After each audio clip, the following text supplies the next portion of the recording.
할렐루야. 예, 저는 여기 괴목 골짜기에 괴목리라고 하면 더 잘 알더라고요. 원래 적상면 상중리 길인데 괴목 골짜기에 있는 골짜기에서 왔습니다. 상곡교회 이윤아 목사라고 합니다. 새서방교회 귀한 이 헌신 예배에 저를 초대해 주셔서 감사합니다. 우리 초대해 주신 장근성 목사님과 우리 당의 우리 장로님 또 루디아 여전도회 또 우리 성도님들 만나게 돼서 정말 기쁘고 감사합니다. 제가 무주에 상곡교회 부임한 지가 한 12년쯤 되는 것 같아요. 12년. 그래도 좀 됐죠? 예, 12년 됐는데 생각해보니까 무주 시찰내에 있는 교회에서 이렇게 말씀을 전하는 건 처음인 것 같아요. 이렇게 교회를 제가 지켜야 되고 강단을 지켜야 되고 또 그렇다 보니까 또 이렇게 귀한 자리에 오늘이 참 이렇게 감사합니다. 제가 작년에는 여기 무주 시찰내에 제가 시찰장으로도 섬기긴 했거든요.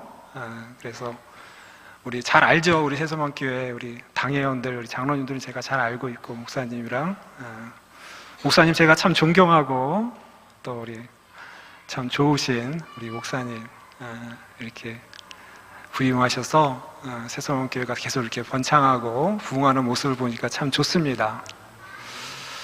오늘 귀하고 참으로 이 아름다운 자리에 제가 우리 성도님들 잘 알고 있는 가나의 혼인잔치, 물을 변해서 포도주로 만드신 귀한 사건에 대해서 잠깐 말씀을 나누고자 합니다.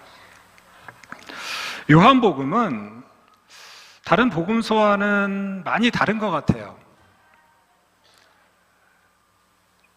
서술하는 방식도 다르고 예수님의 일대기를 기록하는 방식도 다르고 뭔가 특별해요. 요한복음을 독수리 서신이다. 독수리 서신이다. 제가 좀 이렇게 큰 게 오니까 발음이 막 새네요. 작은 공동체에 있다. 양해 바랍니다. 떨려서 그래요. 떨려서. 독수리 복음이다 이렇게 말을 해요. 독수리는 태양을 직접 볼 수 있다고 한다고 합니다. 이 조류과가 맹금류 맥과가 태양을 직접 봐도 시신경이 다치지 않는다 그래요. 망막 같은 게 이렇게 선글라스처럼 이렇게 갇히기도 하고 뭐 여러 가지 장치가 있다는데 하나님의 직접적인 영광을 바로 볼 수 있게 하는 것이 바로 요한복음이다. 요한복음의 특징이 여러 가지가 있는데요.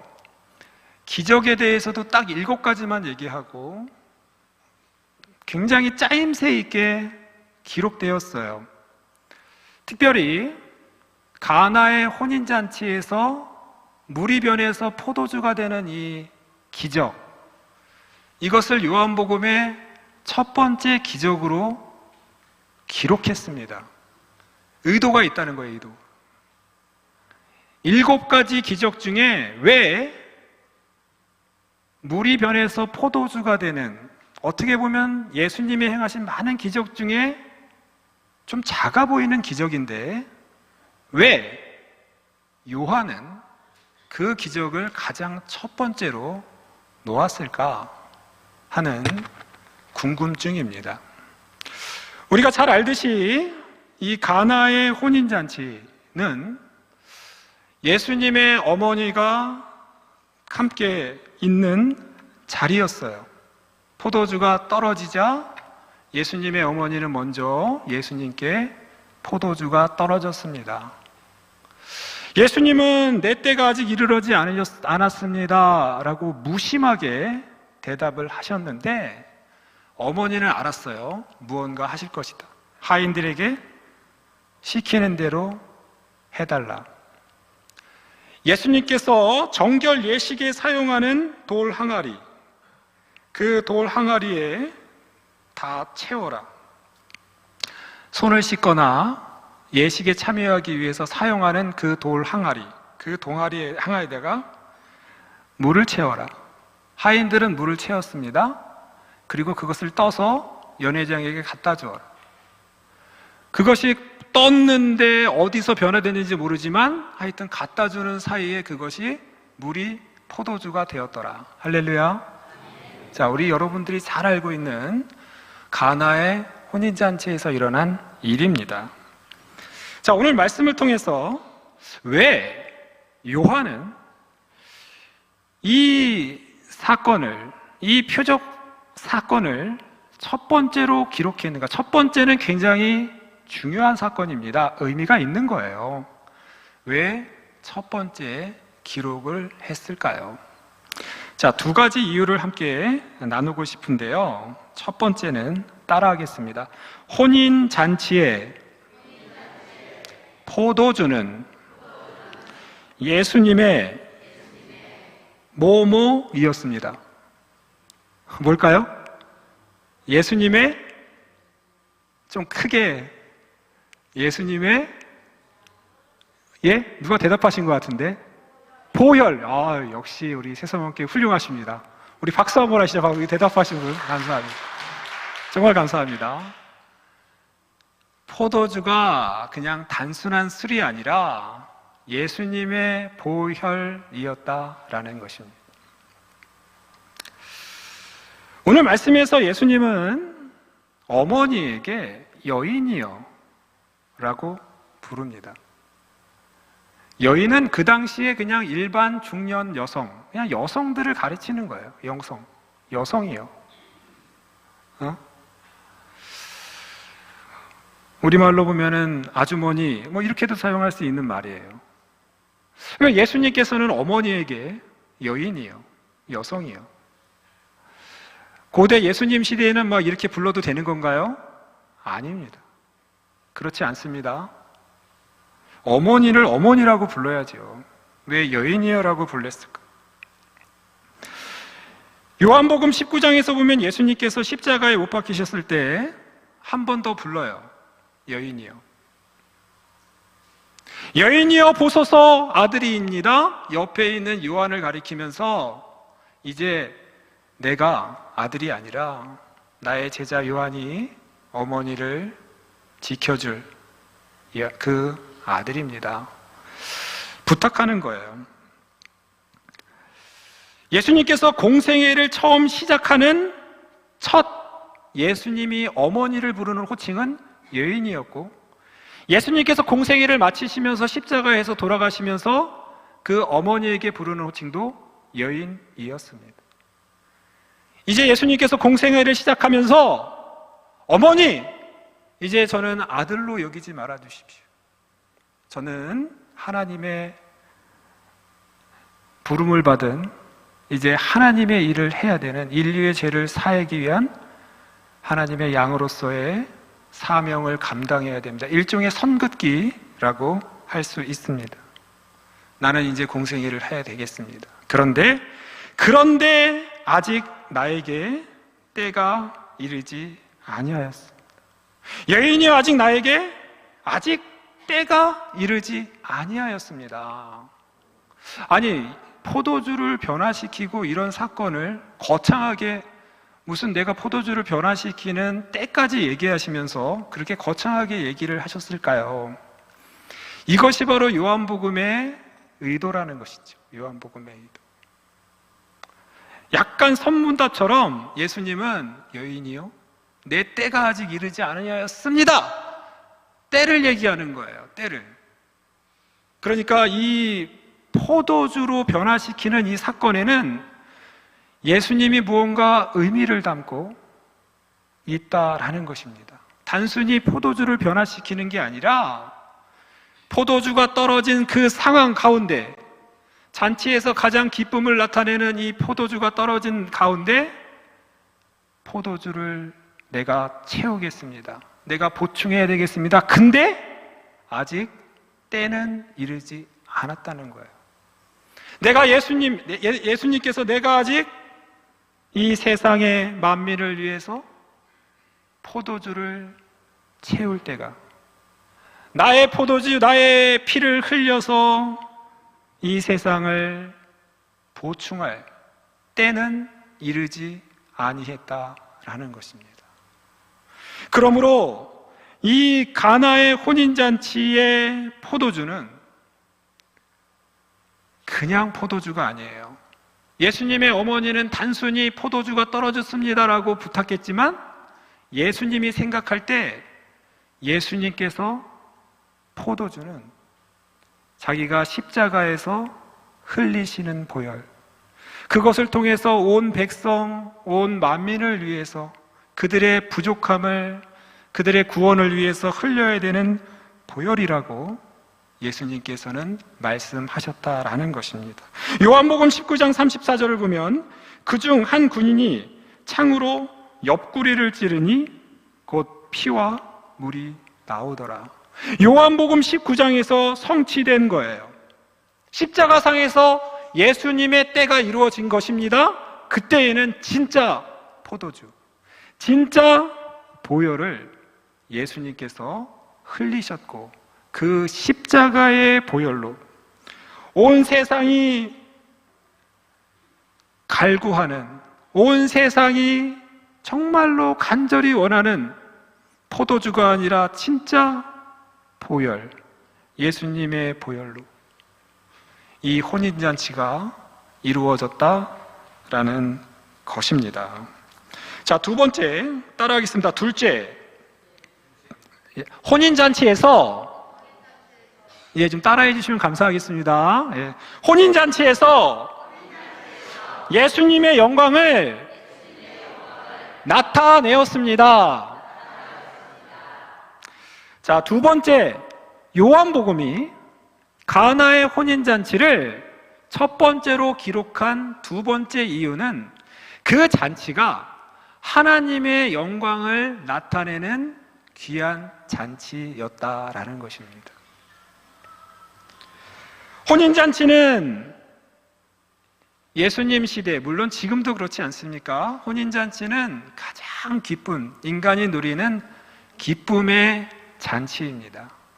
그리고 그 기쁨의 잔치 가운데 포도주는 정말 중요하죠. 고대 예수님 시대 혼인잔치는 한 일주일 정도씩 했다 그래요. 일주일 동안 혼인잔치를 벌이는 거예요.